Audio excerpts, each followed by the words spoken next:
everyone, back to Degraman. I was looking up to see if there was a guide for Vincent and Castle, but there only seems to be guides for Vincent, which is understandable because he is free. And I just freaking realized there's people up here. Oh, it's freaky. So it's gonna take me a little trial and error to get Castle, I guess.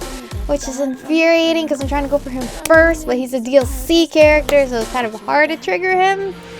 I don't know, it's gonna be difficult. But anyway, let's first finish off this route here before we can even get there. Ragnar swirls the liquid around his bottle as he looks at me. It must be miserable being you. I can't take this intimacy any longer. You can shove your stupid sympathy up your own backside. Ragnar laughs and slams his fist out on the bar, apparently demanding another bottle. That is exactly the answer I was hoping for. I wait until he has drained the second bottle, then decide it's time to get to work.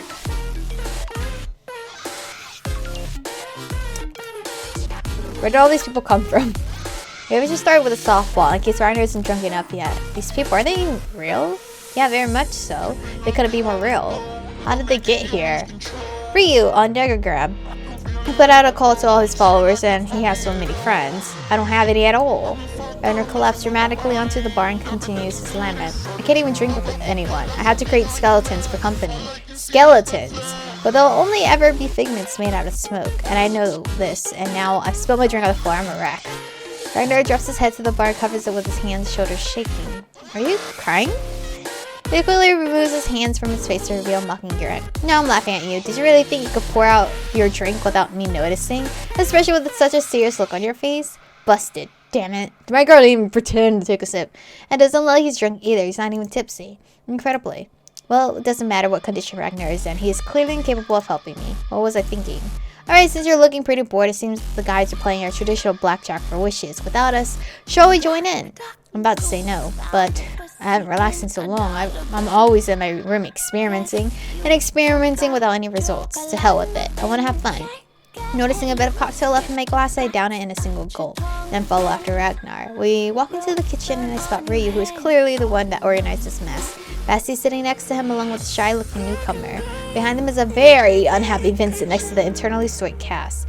The rest of the crowd consists of ordinary folk, mostly teenage boys and girls. The game begins, but I'm not having any fun. It's quite the opposite. I'm upset. I don't think anyone else is really happy either. It all seems so fake and exaggerated. The excitement obviously feigned, whatever. The frivolity clearly hollow. But I think I'm now finally starting to understand. Take Rodian for example. He can't be older than maybe 18, and yet no one seems the least bit surprised that he's so young. He's just a boy. But what if everyone else was also saddled with the unbearable burden of saving humanity when they were mere children?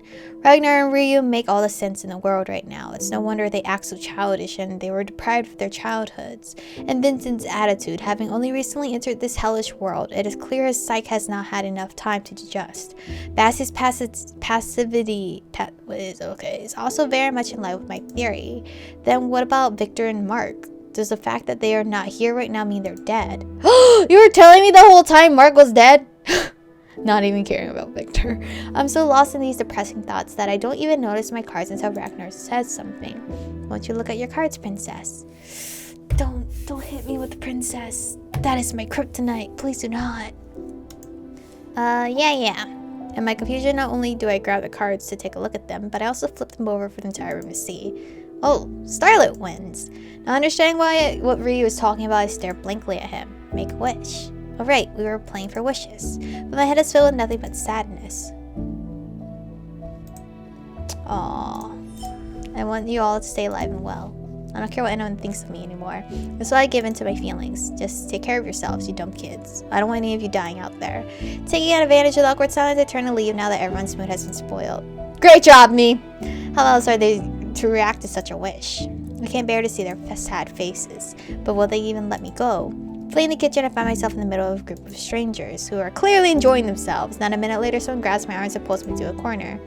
Ragnar, get away. Get away. I don't need my heart swoon right now. It's Ragnar because of course. Here to calm me down. Maybe. Then we have a problem. You may not know it, but you're currently in a Zugzwang. Any action you would take will annoy me further, so why don't you leave me to my blissful solitude? You're awful. Ragnar suddenly ruffles my hair, which makes me want to bite his hand, but his voice sounds so gentle. Don't worry, we're strong and no one is dying. Okay, you said that, but your girl has played 2 previous rounds where we're all dying all the time. I'm about to ask him to promise me, but it's so stupid. Flashing him a wry smile, I lightly poke him in the shoulder. Whatever you say. And you're still holding my hand. If I let you go, you'll just run off to your room to cry, and that would not be in my best interest. I guess this is the first moment where my heart is actually sad, like depresso, because this is depressing. I'm glad you remembered. Although you promised I wouldn't get bored, then you just had to give me a second chance. You have fun this time, I swear. Alright. Despite how the evening began, I spend the rest of the night relaxing and enjoying myself as I allow the current to take me where it pleases. Once I'm back in my room, I find that the unbearable weight that has been smothering my heart feels a little less heavy. Maybe I should trust the Kwanzis and hope for the best. I don't know, bro. Everyone's dying. There was a lull after the party. Okay. Blowing her hand. Having fallen for the girl's sad face, my instinct is to protect the weak and helpless. Helpless instantly takes over. I approach Erica and take her hand. Then I raise her injured fingers to my lips before gently blowing on them and whispering.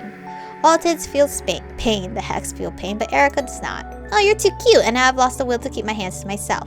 There's only enough time left in me to keep you in them. Erica grabs my hand and pulls me into a tight embrace. Girls, stop! Apparently smelling roses in full bloom, Ragnar comes running from the kitchen. Once he has settled himself comfortably on the pillows, he smiles up at us contentedly. Okay, you may now proceed. He's so stupid! So it seems I'll need to rescue myself. Erica, please let go. No more sudden hugs. Oh, come on. Despite her protest, she lets go. Fine, I'll give you a heads up next time. Warning, hugs arriving in T-minus 10 seconds. I interrupt Erica's chatter. Maybe just don't hug me at all. Her face grows so sullen that I actually start feeling a little uncomfortable. You can hug me, I'm a great hugger.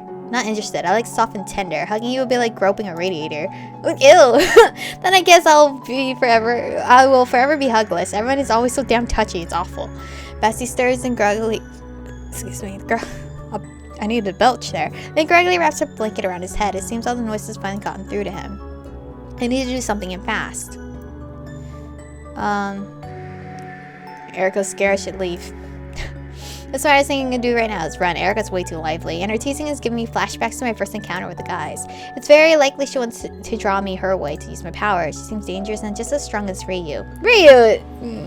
After seeing Ragnar do his job, I feel like Ragnar is a bit more stronger than Ryu. That's not even mentioning how manipulative she's acting right now. These and similar thoughts start running through my head as I inch towards the door while saying goodbye. Okay, see you soon. Erica waves to me and I hastily withdraw to look cool. Ugh, just say no to Kwanzi troublemakers. Absolutely done with that stimulating experiment. I eagerly return to my room. The month passes quietly and uneventfully. I continue my experiments but spend less and less time on them. More than often I hang out with the Kwanzis I find hanging out in the party room. But to my disappointment I've been finding less and less of them in here these days.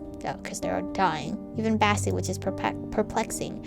As a result, I mostly end up reading books and amid the pile of pillows alone. Although, ultimately, I think just seeing the guys, even if it's only one of them, is proof that they're all right, which helps ease my mind. Yet, despite seeing them in hale and hearty, unsettling thoughts begin filling my head. Ridding myself of the incessant images of them dying isn't too difficult, but... being a Kwanzi and saving the world, it's hard, isn't it? Especially when you're stupid and awkward like those damn Kwanzis. If they didn't behave like children and actually came up with a good strategy, they would have dealt with the ultimate threat a long time ago. But no, they have to do everything in their power, and I'm worried about them buggers. As the thought runs through my head, my urge to scold and spank those overgrown children comes over me. Even so, disciplining them won't change a thing, so I wait.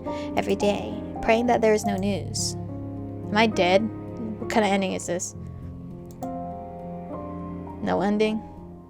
One evening, as I'm idly flipping through the notes of the day's experiment, the lights suddenly go out. Okay, time for death. And for a split second, the room appears as if it's on fire. But before I can do anything, the walls begin to rock like a ship caught in a violent storm. What the hell is going on? Getting out of the bed, I notice smoke slowly creeping in until its outlines takes on a human form. One that looks suspiciously like Ragnar. It isn't until he's fully materialized that I breathe a sigh of relief. What's wrong?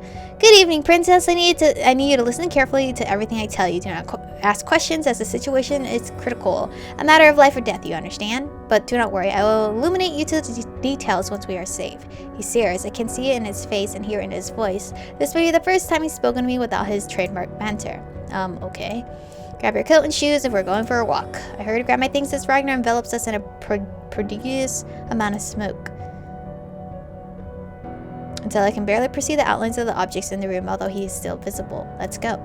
He then takes my hand and leads me forward towards smoke, towards my closet. That's not a door, that's a closet. Not anymore, honey.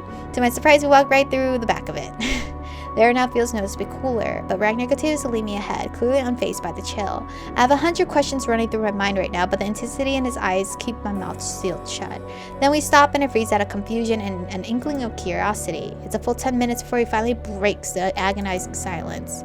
Princess, we're not alone. I'll need to leave you for a while, but don't worry, everything's under control. Bro, I did not expect myself to like fall in love with this man, but he has been so dependable. Compared to like Ryu, I literally still felt scared being by his side. Like I felt like no protection at all. But with Ragnar's, I kind of believe him. Everything's gonna be fine.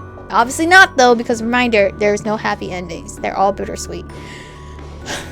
Reminder. I'm a little annoyed that I don't know what is happening, but despite being shoved to the background once again, I nod. But then dense smoke begins to gather around me, enclosing me in an area yet impenetrable cocoon. Ragnar, who is standing just beyond my smoky person, says something, but I can't hear him. When I point to my ears, he smiles. His face then grows fainter and fainter until it finally disappears. Knowing that I might have to run, I decide to sit down and rest my weary legs after standing around for a while. Had I known this would be so boring, I would have brought a book. Damn it, Ragnar! I'll have to scold him about it later. Not one to sit around and mope, I begin to formulate wild theories about what is happening right now, at least based off of the few facts I know. Then I start arguing with myself over the ridiculous theory I've settled on. I continue amusing myself until I notice that the cocoon is gradually turning more transparent, which is when I catch a whiff of it.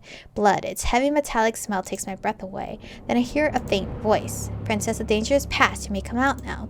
It takes me a moment to recognize Ragnar's voice. It sounds so different. What does he look like? I struggle to my feet, which I have instantly become wobbly, and push forward, though through the slightly thickened smoke. Only to discover that Ragnar is not far from me at all. I'm kind of scared. Okay, he still looks the same. He's lying on the ground, body blanketed with fog to the point that I can only make out his face. His chin and lips are smeared with blood, and the veins on the surface of his skin are dyed black. Stifling a cry, my legs buckle beneath me, causing me to fall to the ground next to him. A small punishment for understanding my opponent. Ragnar, what do I do? Who do I call? A puff of smoke gags me, interrupting my appeals. Let me die beautifully. Wait, you're still dying on me! Can't we die somewhere else? I'm sorry, but this is the only way to win. He protected me. He literally protected me to death. This is totally different from the Ryu route because technically Basti saved me, but then we all died anyway. This one is more like, you know, romantic. I fiercely attempt to wave the insidious smoke away from my face, but it refuses to disperse. When you're ready to feel sorry for me and cry, I'll let you go. But I don't have much time left, so hurry and weep for me. Oh, even now he's joking, bro! It is only when I gesture that I have calmed down that the smoke around my lips clears. You're joking about dying, right? Sunshine, I'm only holding on right now because I'm waiting for someone to come to our aid, so that you won't be devoured by that Altids, despite all of your suffering. You told me no one was going to die! It was foolish for you to believe the words of a liar. I'll dance on your grave, you jerk! I want to scream even more expletives, but I hear Erica's voice. Michiko, are you there? Yes. Approaching, she only distracts me for a moment, but it's enough for me to notice something strange out of the corner of my eye. I quickly turn back to Ragnar, but he's no longer there. Just smoke. Ragnar? My voice is muffled by sobs. Where are you? Where did you go, you freaking liar? A tender hand touches my shoulder and I spin around angrily to see Erica, which for some reason makes me cry even harder. Why did it have to be Ragnar? Why isn't he the one comforting me right now? I sit here until the smoke finally clears to reveal a forest. Erica's waiting patiently beside me, thankfully. Had she done any more, I might have cursed her out. When the girl gently lifts me to my feet, I realize how weak I am, so I immediately follow. We pass through the woods, then through the door that magically appears in a tree and in the cool. And I can feel that something isn't quite right with the meter room. But I'm far too depressed to search out what's wrong. However, when we enter the party room, I don't see Basti anywhere. So we're forced words through my raspy voice. Where's Basti? Don't say that name. The anger in Erica's voice startles and stings, so I drop the subject. Erica leads me to the guest room, and I'm so mortified by everything that I allow her to stay by my side. What if I lose sight of her and she disappears too? My nightmare lingers for almost a week. I spend the next few days in my room lying in bed, reading silly comics. Erica occasionally visits, as does Ryu. Man, I'll take Ragnar any day now. One day even Castle comes to bring me some cocoa, but leaves the moment he drops it off. I don't see him again after that, but I'm too stunned to even take it all in. And then I realize that I'm going to die. First comes a vague premonition of my demise, then the pain as a black liquid begins pouring from my body. I'm dying? I am dying. When Ian comes knocking at my door, I know exactly why. I can feel it in my bone what he's about to say. Why are you here? I somehow doubt the black death pouring from my mouth brought you out of your office. Without saying a word, he pulls a chair over to my bed and sits down next to me. I'm going to die, aren't I? And it's not treatable, is it? You're going to get worse. You could have at least tried sugarcoating it. You should know that when it becomes too much for you to bear, I can help end it. Just what are you implying? He's killing us now. Ian silence weighs heavily on me, and I turn away, not wanting to look at him. When you're ready, call for me. Aww. My girl's so pretty, but she's like dying. Why am I dying? From like a sickness? From being in that area? He leaves and I just lie here staring at the wall. Yet Ian's words echo in my mind a few days later, when the pain that racks my body grows so unbearable that it completely shatters what is left of my pride. As I doze between consciousness and a painful malaise, I finally call out to him. And he's immediately at my side, although I'm very sure my confused mind is just playing tricks with me. Then I feel his warm hand squeeze my own, which is throbbing with pain. I'm sorry for causing so much suffering that was all for naught. His soft velvety voice permeates my body and spreads throughout, lulling my nerves endings as it envelops my organs in bliss. Someday things will be very different, and it follows me into the darkness. The end, number 8! We have finished again, guys. We have finished again. We have finished again with the lonely route. Where? Bam. Boom, boom, boom. Hey, wait, the ending number 1 is over here. I never got that one. I completely didn't see this when I was finishing with the end number 2 and everything else. But okay. I was about to cry as I was reading the part for Ragnar disappearing on us. He has stolen my heart. So I wonder with these other endings here, we can possibly have moments like that with the other guys. Like Victor, Mark, I guess Basti's technically too, Ryu. Like the side characters that have no actual main part into this. I wonder if they're just the regular endings. Because Rodian's bad ending number 4. So yeah, but I think I prefer this one a little more than the last one we got, which is the bad ending number 4, and I guess number 2 as well. I feel like this ending was a bit more peaceful in a way, I guess. It did make me a little more sad compared to the other routes, but we're gonna try again. Try again to get Castle. I literally do not know how to get this fucking man's route, and he's a DLC character, so every choice I'm picking from the very beginning is very important. But it's like, how the fuck do I lead myself there? Because I do have a guide for Vincent, but I'm not trying to go for him. I'm trying to save him for last. And he has multiple endings, like regular free endings as well as DLC endings. I'm going to follow the route that takes me to the DLC ending so I can show you guys that. So for the ones that couldn't, again, get the DLC, I'll show you one of the DLC endings for Vincent. But next episode, we're going to try our very bestest to get Castle somehow. Please. Please. Anyway, thank you guys for watching today's episode. Stay beautiful, and I will see you guys in the next one.